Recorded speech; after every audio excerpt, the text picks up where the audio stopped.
the African Export-Import Bank has signed, or rather granted, the Nigerian National Petroleum Company Limited a $3 billion emergency crude repayment loan. Now, the commitment letter, which was signed at the Afrexim Bank's headquarters in Cairo, Egypt on Wednesday, will allow the NNPCL to support the federal government's ongoing fiscal monetary policy reforms aimed at also, among other things, stabilizing the exchange rate, according to a brief statement announcing the agreement. Speaking of the exchange rate, it appreciated in the parallel market yesterday on Wednesday. There's, of course, a number of reasons floating around as to why that is, or what caused the Naira to appreciate in the parallel markets. Anywhere coming down from levels of 950 on Tuesday, it's, according to reports, trading anywhere from 790 to 850. Now, following the announcement from the Nigerian government that it will stop raising gasoline prices, or rather intervene, Nigeria's Eurobonds had the worst performance in emerging market credit for a second day on Wednesday. And you're seeing the reports, what's on your screen there, the January 2031 bond suffering a biggest drop since March, also the 2033 as well, and even the 2050s. Joining us to put this all together, we have, of course, Tajudeen Ibrahim, the Director of Research and Strategy, Chapel Hill, Denham. Thank you so much for joining us, sir. Good morning to you. Let's start with the NNPC and this deal with Afrexim. What do you make of this law? Non-interest, right? So I think the deal is positive, for Nigeria, positive for us, on the dollar front, and also on the financing of the government in terms of how they can plan, their finances. So when you have $3 billion inflows from such a loan, it strengthens your balance sheet somewhat. It also strengthens your ability to meet your dollar obligations, particularly at this period that we have this dollar, sort of shortages in the market. So it is positive, and I think the fact that you are going to pay through crude oil is another flexibility that I see on the table. Okay, good. Thank you for that point, because that's what I want to ask next. Any worry, when we're looking at where crude oil production is now, any worries as to pledging future proceeds to pay for this? I think there is little or no worry, because the amount that, will go into paying for this is not something that you are going to take like overnight. You are going to take it in trickles, and it will be over a period of time. And what I have read also somewhere looks like 8 to 11% if we put it in interest rate context. And what that implies is 8% is far below where Nigerian bond yields are, talking about the Euro bonds here. And that looks like a relatively cheaper borrowing opportunity compared to you going to the market. Right. Do you think a state of emergency should be called in the oil and gas sector as far as the upstream? We're just talking about ministers and their portfolios in the prior segment. Do you think a state of emergency has been declared for food? What about oil and gas? I absolutely agree that we should declare a state of emergency for the oil and gas sector, because that is one sector where we generate the largest, about 90% or more of our FX income into this country.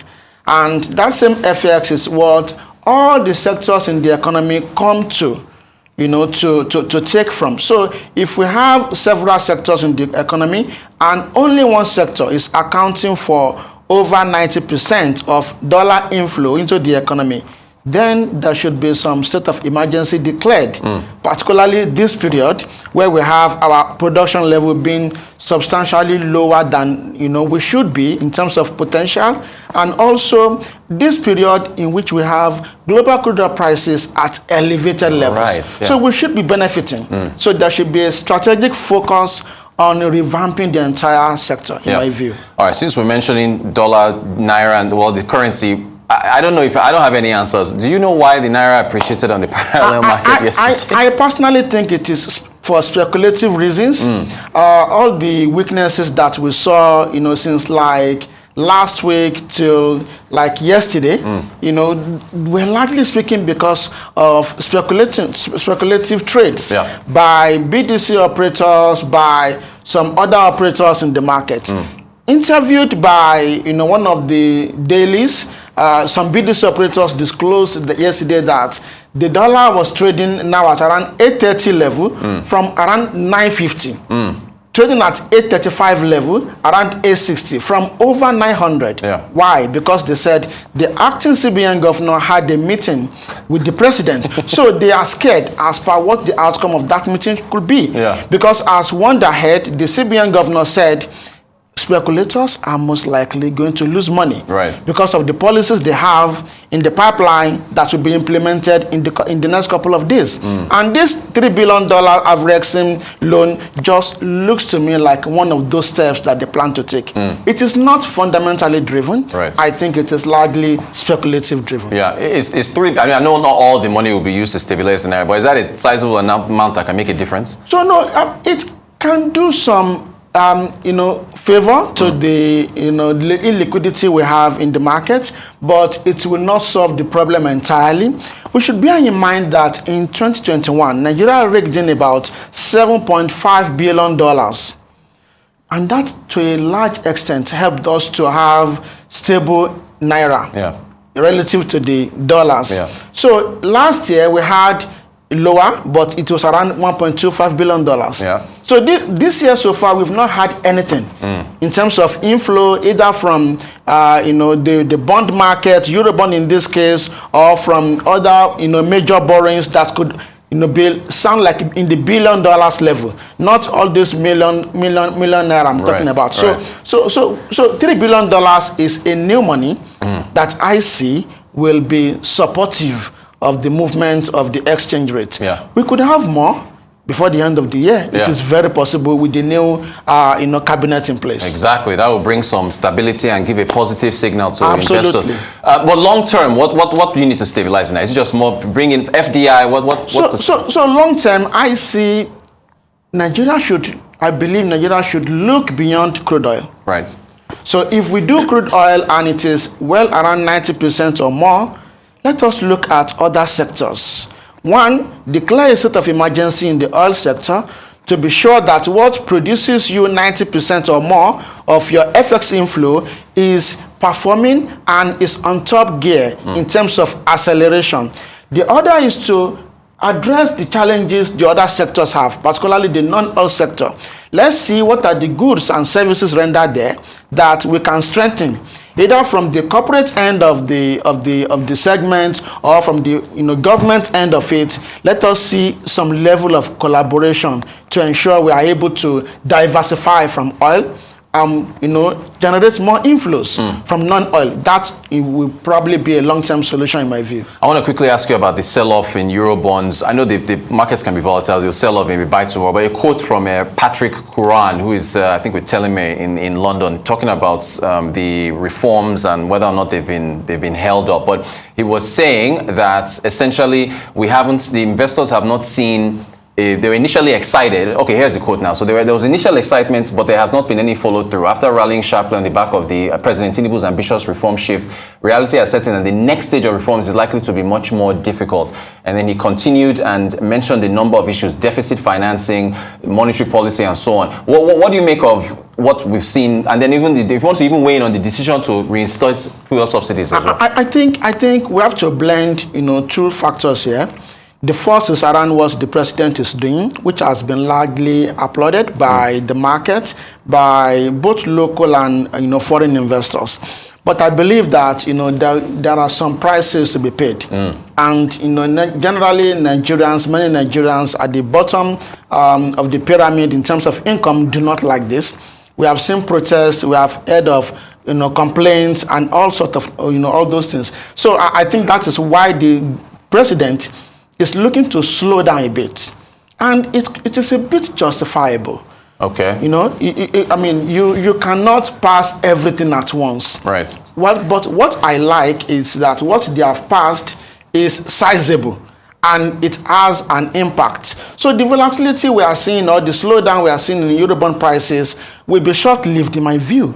Because with the cabinet now in place, there will be announcement of new policies that can further strengthen market recovery. Yeah. And I think investors should take advantage of the current weaknesses we are seeing. They are going to be short-lived, I believe. Okay, optimistic take. I do want to show you a chart here. This is from a report that Morgan Stanley put out this month, a report where they're writing on Nigeria. And So here, they say Nigeria's economy has been in reverse gear under Buhari. They're referring to the last administration. Then there's change in GDP per capita in USD from 2015 through 2022.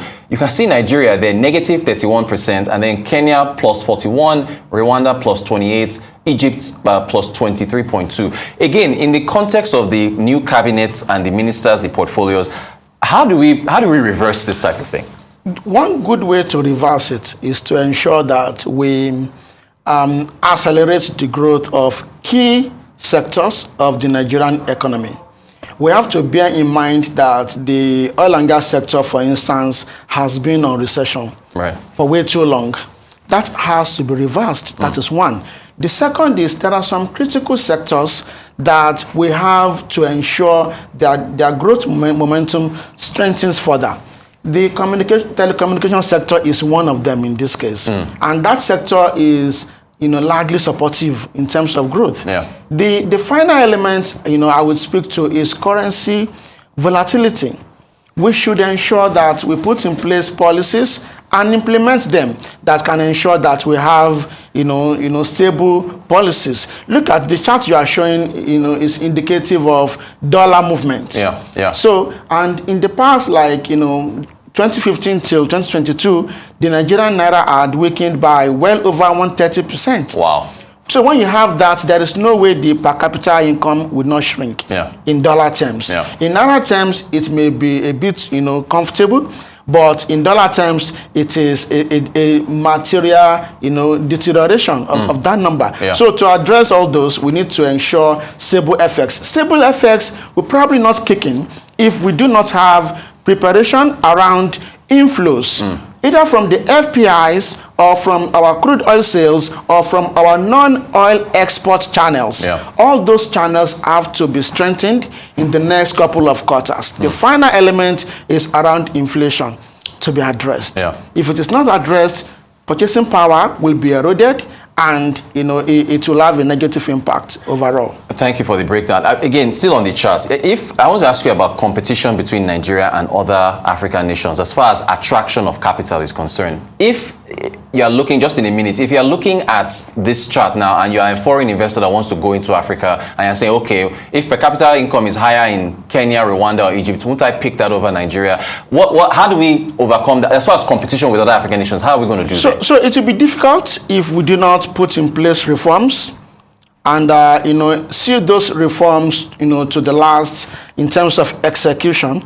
And this is where I and some other market analysts and also foreign investors are excited about all the reforms that Tinubu has embarked upon since he was inaugurated. Yeah. So we need all those reforms. If the current numbers are not attractive, how about the future looking and outlook in terms of reforms, in terms of policies, in terms of execution of those policies? And I think those are the things that can make foreign investors to consider us.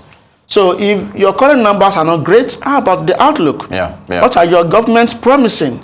What are the corporate entities in the country? What are they planning to do in terms of investments? Those, I believe, are very crucial to making such decisions around whether going to Egypt, Kenya, Rwanda, or coming to Nigeria. Tajudeen Ibrahim, Director, Research and Strategy, Chapel Hill, Denham. Thank you so much for joining us. Really appreciate your time.